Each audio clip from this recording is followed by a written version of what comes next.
Hi hello welcome to international TV news channel. ఈరోజు మనం జయశంకర్ భూపాల్పల్లి జిల్లా మొగుళ్ళపల్లి మండల్ రంగాపూర్ అనే గ్రామానికి అయితే రావడం జరిగింది. మనతో కాంగ్రెస్ పార్టీ సీనియర్ లీడర్ అయిన ఆకుతోట కుమారస్వామి గారు మనతో ఉన్నారు. యాజ్ ఏ మండల పార్టీ అధ్యక్షుడు అని కూడా చెప్పుకోవచ్చు. నమస్తే సార్, బాగున్నారా? ఓకే సార్, గత 5 సంవత్సరాలుగా మీ మండలంలో ఎలాంటి డెవలప్మెంట్స్ చేసుకున్నారు? మా విలేజ్లో ఇప్పటి వరకు పైప్ లైన్ వేసాను, 30 లక్షల వరకు చేశాను. మన బోర్లు వేసాను. విలేజ్లో అన్ని రకాల కార్యక్రమాలు చేస్తున్నాం మండలాధ్యక్షుడిగా ఉండబట్టి.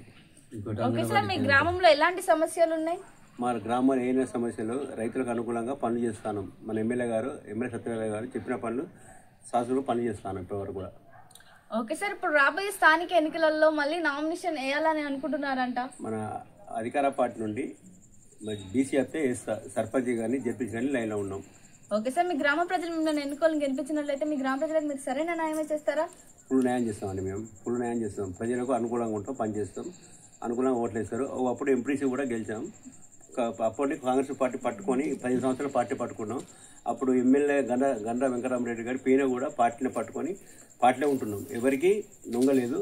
అందరి మీద కూడా బీఆర్ఎస్ పక్క పెట్టి పార్టీని కాపాడుతున్నాం. ఇప్పుడు కూడా ఒకే మండలాధ్యక్షుడిగా కొనసాగుతున్నా.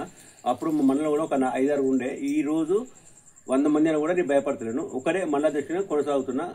మనకు అధిష్టానం ప్రకారం మండలాధ్యక్షుడిగా కొనసాగుతున్నా. ఓకే సార్, మీ కాంగ్రెస్ ప్రభుత్వం రావడం మీకు ఎలా అనిపించింది?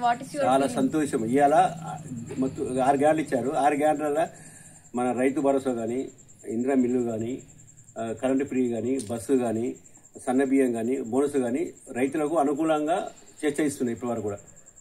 ఓకే సార్, మా ఛానల్ ద్వారా ఇంకొకరికి మనం చెప్పాలనుకుంటున్నారా? ఓకే అండి, ఇవాళ ప్రభుత్వం వచ్చినా కూడా వచ్చే నెక్స్ట్ ఎలక్షన్ కూడా మా ప్రభుత్వం 100% ప్రభుత్వం ఎన్ని అవుతుంది, రైతులకు న్యాయం చేస్తాం, ఇంకా న్యాయం చేస్తాం. ఇంకా 2 స్కీములు ఉన్నాయి. అవి కూడా మా మహాలక్ష్మి స్కీమ్ కానీ అవి పని చేస్తాం. ఇంకా సిద్ధంగా ఉన్నారు మా ప్రభుత్వం కూడా. Okay sir, thank you. So ఇదండి టుడే ఇంటర్వ్యూ. Thank you.